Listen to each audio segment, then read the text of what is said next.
सौतेली बहनें रंगापुर नाम के गांव में शालिनी नाम की एक औरत रहा करती थी। उसे दो बेटियां थी। एक का नाम था शिवानी और दूसरी का सुहानी। शिवानी जब छोटी थी तब उसकी माँ गुजर गई थी, जिसके कारण उसके पिता रघु ने दूसरी शादी कर ली। मगर उनका भी कुछ सालों में बीमारी की वजह से देहांत हो गया और इसी वजह से शिवानी के मन में उसकी माँ और बहन के प्रति प्रेम उत्पन्न नहीं हो पाया। शिवानी और सुहानी में हमेशा झगड़ा हुआ करता था। दोनों भी बहनें एक दूसरे से कभी प्यार से बात नहीं करती थी। शालिनी ये सब देख बड़ी चिंता में रहा करती थी। ऐसे ही एक दिन शिवानी सुहानी, चलो आ जाओ, खाना खा लो। हाँ माँ, आई। हाँ माँ, मैं भी आई।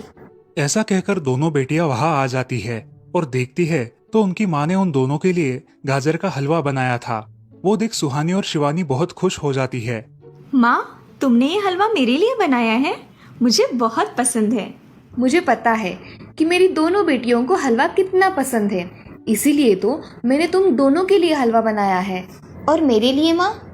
अरे हाँ बेटी, मैंने तुम्हारे लिए भी बनाया है। चलो अब जल्दी से खा लो, तुम दोनों को कॉलेज भी तो जाना है ना। जी माँ, मैं ये कटोरी ले लूँ? मुझे जल्दी पहुँचना है कॉलेज में। हाँ ले लो। और सुहानी, तुम ये वाली कटोरी ले लो। जी माँ। दोनों भी हलवा खाती है और एक दूसरे की ओर बहुत गुस्से से देखकर वहां से चली जाती है। वो दोनों भी कॉलेज में एक साथ पढ़ा करती थी। फर्क सिर्फ इतना था कि शिवानी थर्ड ईयर में थी और सुहानी फर्स्ट ईयर में। उन दोनों में 2 साल का अंतर था। फिर भी दोनों में हमेशा नोकझोंक हुआ करती थी, जैसे कि वो दोनों एक दूसरे की दुश्मन हो। ऐसे ही एक दिन दीदी, मेरे कॉलेज की ट्रिप जाने वाली है। तुम्हारी भी ट्रिप जाने वाली है क्या? हाँ, मेरी भी जाने वाली है, मगर मेरा जाने का मन नहीं है। क्यों दीदी? क्योंकि वहाँ पे तुम हो। मुझे भी कोई शौक नहीं है तुम्हारे साथ आने का। मैंने ऐसे ही पूछ लिया। मैं जा रही हूँ। शिवानी और सुहानी एक दूसरे की ओर मुंह फेरकर वहां से चली जाती है। अगले दिन दोनों भी कॉलेज में जाती है। तब उनके टीचर उनसे पूछते हैं, शिवानी, तुम कॉलेज की ट्रिप में आने वाली हो? जी सर, मैं आने वाली हूँ। ठीक है, मैं तुम्हारा नाम लिखवा देता हूँ। जी सर। ऐसा बोलकर टीचर ट्रिप के लिए जाने वाले विद्यार्थियों की लिस्ट बना लेते हैं। घर आकर शिवानी और सुहानी ये बातें अपनी माँ को बताती है। सुहानी, शिवानी, तुम दोनों ट्रिप के लिए जा रही हो, मगर वहां जाके झगड़ा मत करना, नहीं तो ट्रिप पे जाने की कोई जरूरत नहीं है। नहीं माँ, हम झगड़ा नहीं करेंगे। हाँ माँ, हम झगड़ा नहीं करेंगे। तो फिर ठीक है, तुम दोनों जाओ। ये लो ट्रिप के लिए पैसे, और बाकी के ये तुम्हारे पास ही रखना। माँ, हम कल जाएंगे और 2 दिन के बाद वापस आएंगे। ठीक है, चलो अब सो जाते हैं, कल तुम दोनों को निकलना है। अब वो सब खाना खाकर सो जाती है। अगले ही दिन सुबह उठकर वो दोनों भी अपने अपने बस में बैठकर ट्रिप के लिए निकल जाती है और इधर शालिनी अपने काम में व्यस्त हो जाती है। ऐसे ही कुछ देर बाद शालिनी को शिवानी का फोन आता है। माँ, हम दोनों यहाँ ट्रिप की जगह पहुँच गए हैं। अच्छा बेटी, तुम दोनों ठीक हो ना? हाँ माँ, मैं रखती हूँ, हमें यहाँ अलग अलग स्पॉट देखने जाना है। ठीक है, और जब वक्त मिले तब फोन कर देना। हाँ माँ, अपना और सुहानी का ख्याल रखना। हाँ माँ। फोन रखने के बाद शिवानी और उसके क्लास के सारे दोस्त वहाँ की एक जगह देखने जाते हैं। सुहानी भी उसके क्लास के साथ एक दूसरी जगह देखने निकल जाती है। सारे बच्चे एक साथ घूमकर वापस आते हैं। शिवानी सुहानी को ढूंढती है, मगर सुहानी उसे कहीं दिखाई नहीं देती। इसीलिए शिवानी को बड़ी चिंता होने लगती है। अरे, ये सुहानी कहाँ रह गई? इसका तो कुछ भी पता नहीं, कहाँ ढूंढूं इसे? तभी शिवानी को सुहानी दिखाई देती है और उसके जान में जान आ जाती है। सुहानी, कहाँ गई थी तुम? मुझे कितनी चिंता लग गई थी तुम्हारी। अरे, मैं यहाँ ही थी मेरी सहेलियों के साथ। मुझे कुछ नहीं हुआ। ऐसा बोलकर सुहानी वहां से चली जाती है। दूसरे दिन सब लड़के लड़कियां जल्दी उठकर अपनी तैयारी कर लेते हैं और पहाड़ पर जाने के लिए निकलते हैं। वो सब आज थोड़ा घूमकर शाम तक निकलने वाले थे। सब विद्यार्थी एक हिल स्टेशन देखने चले जाते हैं। शाम होने तक उस पहाड़ी का मजा उठाते हैं, लेकिन सुहानी बिना किसी को बताए उस पहाड़ी के एक अनजान हिस्से में चली जाती है। वहाँ का मनमोहक दृश्य देखते देखते गलती से उसका पैर फिसल जाता है और वो वहाँ से नीचे गिर जाती है। शाम हो जाने के कारण सभी विद्यार्थी वहाँ से निकलने लगते हैं और यहाँ सुहानी एक पेड़ के सहारे उस पहाड़ी की चोटी पर लटकी रहती है। शिवानी सभी विद्यार्थियों में अपनी बहन को ढूंढती है, लेकिन वो उसे कहीं नहीं मिलती। सुहानी को ढूंढते ढूंढते शिवानी वापस उसी पहाड़ी के पास आती है और उसे आवाज लगाती है। सुहानी, सुहानी कहाँ हो तुम? दीदी मैं यहाँ हूँ, बचाओ मुझे, मैं यहाँ हूँ। सुहानी की आवाज की ओर जाते ही उसे पता चलता है कि सुहानी पहाड़ी पर लटकी है। ये सब देखकर शिवानी बहुत घबरा जाती है। शिवानी अपनी पूरी ताकत लगाकर उसे ऊपर खींच लेती है। तुम यहाँ क्यों आई थी? अगर तुम्हें कुछ हो जाता तो मैं क्या करती? माँ को क्या जवाब देती? दीदी मेरा पैर फिसल कर मैं वहाँ गिर गई। मैंने बहुत आवाज दी मगर मेरी आवाज किसी ने नहीं सुनी। तुम ढूंढती हुई आई और मुझे बचा लिया। तुम दुनिया की बेस्ट दीदी हो। हाँ सुहानी, चलो अब घर जाने के लिए देर हो जाएगी, बस निकल जाएगी। सुहानी को ऊपर खींचते वक्त शिवानी के हाथ पर बहुत सारे जख्म हो गए थे, इसलिए सुहानी अपनी ओढ़नी फाड़कर उसके हाथ पे बांध देती है और अब वो दोनों बस के पास चले जाते हैं। क्या हुआ है शिवानी, हाथ से खून बह रहा है तुम्हारे? कुछ नहीं सर, मैं वहाँ पे गिर गई थी, अब मैं ठीक हूँ। टीचर और सारे छात्र गाड़ी में बैठकर घर जाने के लिए निकलते हैं। घर आने के बाद शिवानी सारी हकीकत अपनी माँ को बताती है और वो सब सुनकर माँ दोनों को गले लगाकर रोने लगती है।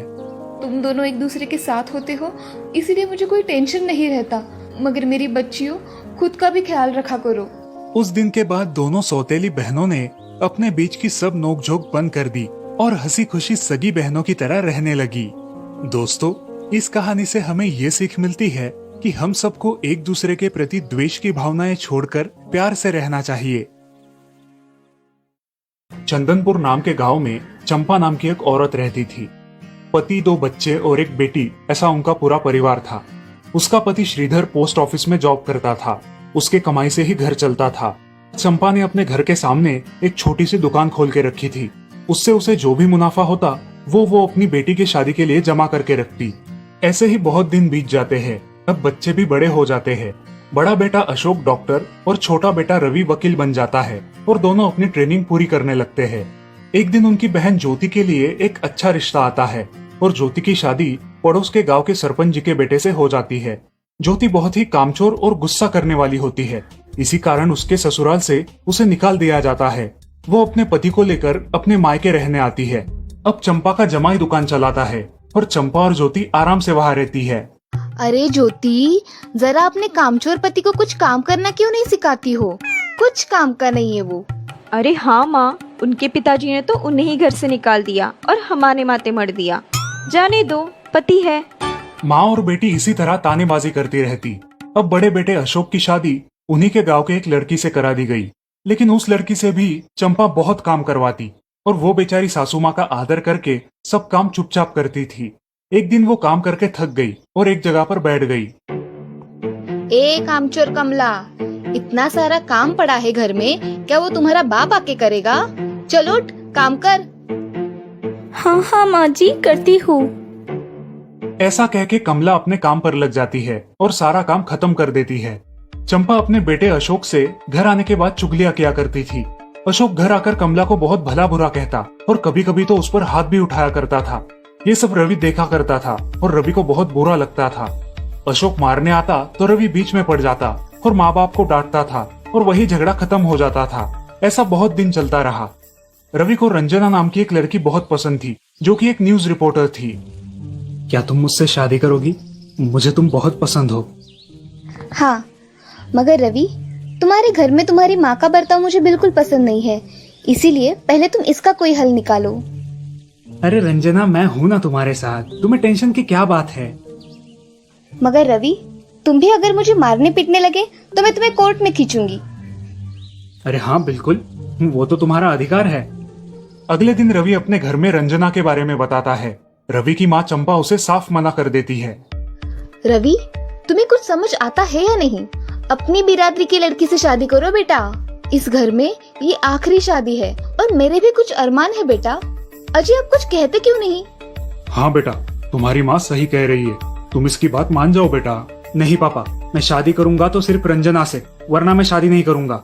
सब चुप हो जाते हैं। अगले दिन रवि मंदिर से शादी करके घर आता है। सब अचरज से रवि की ओर देखते हैं और चुपचाप अपने कमरे में चले जाते हैं। कमला उन दोनों का स्वागत करती है और वो दोनों अपने कमरे में जाते हैं। कैसे लगा मेरा घर? अच्छा है, मगर सब मिलजुल के रहे तो और भी अच्छा होगा। रंजना, तुम्हें मेरी माँ को सबक सिखाना होगा, तभी घर के सारे सदस्य ठीक हो जाएंगे। ठीक है रवि, जैसा तुम चाहो। अगले दिन रंजना अपने घर के मंदिर में पूजा करने जाती है। तभी रुको, मेरे भगवान के मंदिर में तुम मत आओ, जाओ यहाँ से।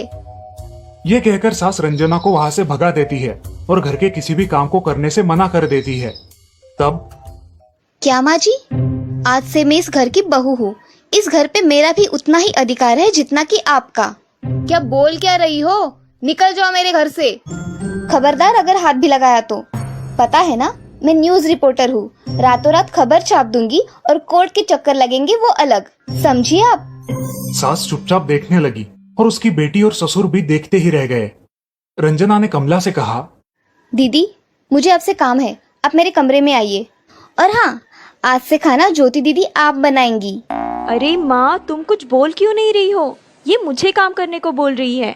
अजय, सुनते हो? चलो मेरी मदद करो। हाँ आता हूँ। ज्योति किचन का काम करने चली गई और सास बाहर का काम करने लगी। रंजना कमला को लेकर अपने कमरे में गई और उससे कहा, कमला दीदी, आप कुछ कहते क्यों नहीं? आप चुपचाप सह लेती हो, उसका ये नतीजा है। अब देखो दीदी कैसे काम कर रही है। आप कुछ काम करती थी क्या शादी के पहले?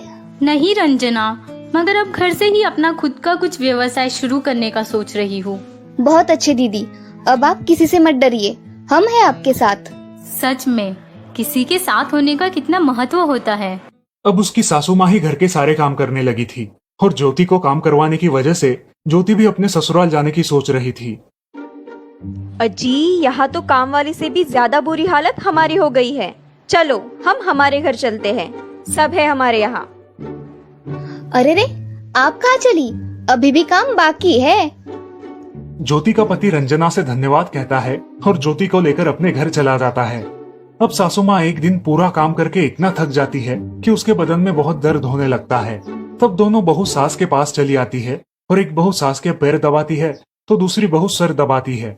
सासू माँ उठकर रोने लगती है। मुझे माफ कर दो मेरी बेटियों, अब से कभी ये गलती नहीं होगी। सास को उसके किए पर पछतावा होता है और ये देखकर घर के सभी सदस्य बहुत खुश हो जाते हैं। रवि और रंजना भी बहुत खुश होते हैं। वाह बहू, जो आज तक नहीं हुआ वो तुमने करके दिखाया। बहू हो तो ऐसी। रंजना अपने बर्ताव के बदले माफी मांगती है और अब सब लोग खुशी खुशी रहने लगते हैं। दोस्तों, इस कहानी से हमें ये सीख मिलती है कि हम सब मिलके परिवार बनता है और हम सब परिवार का महत्वपूर्ण अंग होते हैं। परिवार के काम मिल बांट कर करना ये हमारी वैयक्तिक जिम्मेदारी है।